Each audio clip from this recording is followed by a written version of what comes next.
السلام عليكم ورحمة الله وبركاته. حبايب قلبي، عاملين ايه؟ ازيكم؟ فيديو جديد معاكم النهاردة. بعمل عدس. طبعا حط عليه بقى جزر وطماطم وبصل وفلفل وتوم. وحاطة العدس، حاطة ورقة لوري، حاطة حبهان، وحاطة بطاطس. يعني انا هنا بقى بعمل ده اطعام بقى، بس انا مش هروح اوزعه. يعني انا جوزي هو اللي هياخده بقى عند الشغل عنده كده لاصحابه بقى وكده، ويوزع بقى منه.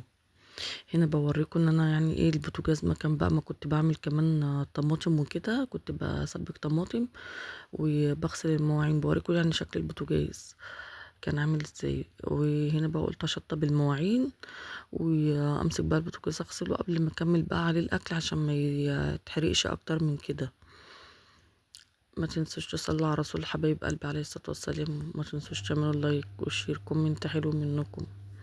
طبعا انا هنا مش ما حطيتش بقى عليه اي حاجه، البوتاجاز غير ميه سخنه واللهلوبه اللي هي من شركه. طبعا كلكم عارفينها اللهلوبه دي، بتاعت نيوي. قلت بقى ايه اغسل بقى البوتاجاز وانضفه قبل ما اكمل بقيه الاكل، عشان يعني السواد ده او المكان اللي الحاجه ما وقعت، صلصه الطماطم ما فرت وكده، ما تلزقش في زياده. انتوا عارفين الطماطم لما بتحطيها على البوتاجاز تتسبك بتفرو وتطلع ايه الميه بتاعتها لما بتكون مثلا الكميه كتيره. بس فهنا بقى خلصت خلاص البوتاجاز ونشفته كمان زي ما انتوا شايفين كده، وظبطت الدنيا. هنا بقى بكمل بقى العدس. احمر الشعرية بقى تاخد اللون اللي هو الذهبي الحلو دوت. وطبعا انا العدس بقى ايه ضربته وصفيته كده. واول ما الشعرية بقى تاخد اللون اللي انا عايزاه معايا، اللي هو اللون الايه الذهبي الحلو دوت، هتشوفوه. اقوم نازله بقى ايه عليها بالعدس اهو. هنا بقى هنزل عليها ايه بالعدس. طبعا هنا ابو انس بقى كان جه من الشغل بتاعه، يعني جه من بره وكان بيساعدني بقى. طبعا هنا انا فوتت حبة، يعني سبت حبة عشان هعمل حبة لينا في البيت برضك. بس فهنا بقى هو طبعا بيساعدني بقى وبيحط معايا بقى، باخد الكمية اللي انا عايزاها بقى، عشان دي حلة كبيرة زي ما انتوا شايفين كده. هياخدها بقى هو طبعا عند الشغل بقى عنده. وزي ما قلت لكم بقى هو هي ايه هي هو واصحابه بقى هياكلوا كده، وهو هيوزع بقى، او حد من صحابه بقى يوزع، مش عارفة بقى اللي هيعملوه. بس هو طبعا ده عدس، فما مش هينفع طبعا ان انا احطه في علب واطلع اوزعه، هيتقلب. لكن انا كنت اصلا يعني عاملاه عشان خاطر هو بقى هيوديه بقى عند اصحابه عند البحر كده، وهيوزعوا يعني هما كلهم بقى مع بعضهم ياكلوا بقى ويوزعوا اللي يوزعوه. طبعا ده فيديو اطعام كده، حاجة بسيطة يعني كده على قد يعني. مم. هنا بقى بحط الماجي. انا طبعا وانا بسلقه ما بحطلهوش ايه اي حاجة. طبعا وانت بتسلقي بقى حابة تحطي فلفل حامي حطي، عندك هريسة شطة حطي، اي حاجة اللي عايزة تحطيها وهو بيتسلق حطيها. لكن انا ما بحطش التوابل وهو بيتسلق. بحطها بقى بعد ما بضربه واصفيه كده، وبحطها. بقول لكم ان انا حطيت 4 ماجي يعني، بس رجعت زودت كمان 2. الماجي حلو، طعمه حلو. وكمان الحبهان واللوري لما تحطيهم معاه وهو بيتسلق بيدوا طعم جميل جدا. وما تشيلهمش، انت بتضربيه وبتصفيه. هما يعني انا بحب اصفيه عامه يعني. بينزل مثلا التفل بتاع الطماطم، لو في حاجه كده. انا بحب اصفيه، متعوده على كده يعني. كانت امي الله يرحمها معودانا على كده، الله يرحمها ويسامحها. هنا بقى طبعا انا بقى مش بعمله ليه في البيت، فبظبطه بقى يعني بعمله على اصوله. بعمله طشة توم، وفيها هريسة شطة حتة، و... وشوية كزبرة. وتنزلي عليهم بقى على العدس كده بعد ما يخلص، يعني بيخش في السوا، تنزلي بقى ايه عليهم. تكون انتي قبلها يعني خلاص قربتي تطفي عليه. بس كده. طبعا انا نقلت بقى على العين الجوانية ديك، عشان انا اقف ايه على العين ديك اعمل ايه الحاجة بقى. طبعا كل ما حاجة بتخلص معايا بفوتها على عين تانية. والحلة الفاضية ديت بقى هي دي اللي هعمل فيها ايه شوية بقى لينا نتغدى بيهم. هنا بقى بحمر طومة كده وعليها حتة هريسة شطة، وهنزل عليها بربع كوباية خل عشان الخل اللي عندي ده مش خل مركز يعني.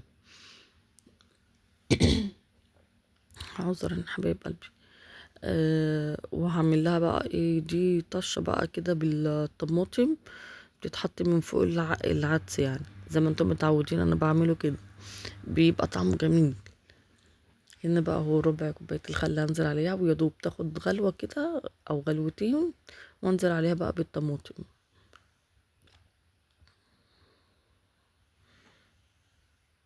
تسرحوش مني، صلى على الرسول يا حبايب قلبي عليه الصلاة والسلام، عليه افضل الصلاة والسلام.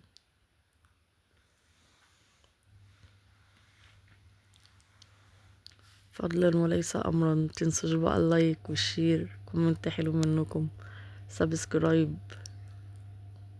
هنا طبعا بنزل بقى بالطماطم ونقلتها بقى على العين اللي جوه. هنا بقى بعمل ايه العدس بقى لينا بقى، بحمر طبعا الشعرية بقى زي ما انتوا عارفين بقى.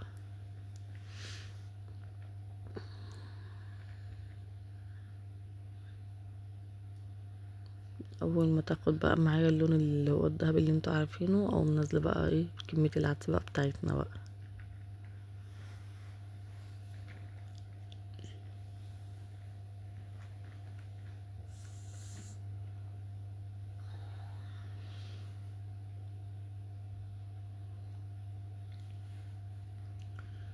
هنا بقى ايه نزلت بالعدس بقى بتاعي شوية دولك، خلصتهم اهو.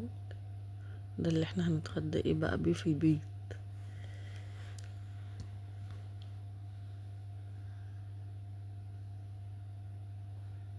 احط بقى التوابل،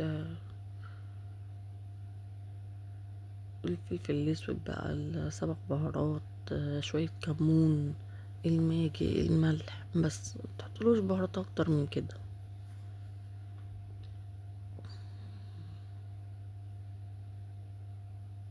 طبعا حطيتها على الحلة التانية عشان لما حطيت عليها التوابل نسيت احط لها كمون. ما بتزوديش كمون فيه عشان ما يمررش معاكي. هنا كنت مولعة على مية بعمل كوباية شاي.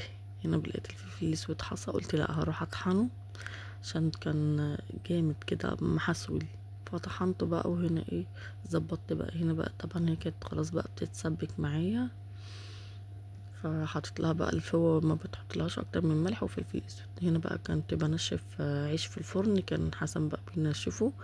ودي سمنة بلدي، هي كانت جايلي متسيحة بس كانت في كيس، فقلت اسخنها وافضيها ايه في البرطمان. هنا بقى كان الاكل خلص معايا بقى وكيسته، او كنت مطية عليه، او كنت مطية على الاكل. قلت بقى اما اخش ايه انشر بقى الغسيل واخلص يعني. طبعا إيه انت طول ما انت مولعه الاكل مش بيبقى ايدك في الاكل بس، انت بقى ايدك في كذا حاجه عشان تخلصي، ما تفضليش بقى تخرجي من هنا تحطي هنا وتفضلي بقى يومك طويل. لا، خلصتي الاكل وظبطيه وتوابله وكله، وطي بقى عليه وسيبيه يستوي مع نفسه، وخلصي بقى حاجه تانية بقى. كانت هتنشري مواعين، قصدي هتنشري غسيل، هتغسلي مواعين، هتعملي حاجه تانية كده بس. هنا بقى طبعا الجو طبعا كان بتشتي، الدنيا كانت بتشتي. هنا بوريكم ان انا خلصت بقى الغسيل كله ونشرته، وهنا بقى كانت بوريكم الارض ان الدنيا كانت بتشتي. شت كده بسيط وبعد كده ما شتتش تاني. هنا طبعا كنت خلصت بقى وكيست بقى الحاجة، حطيت له بصل. وهنا بقى كنت دي الطماطم اللي انا كنت مسبكاها، كيستها طبعا. هما طلعوا 10 اكياس، حطيتهم في الفريزر. اتمنى الفيديو يكون عجبكم، والسلام عليكم ورحمة الله وبركاته.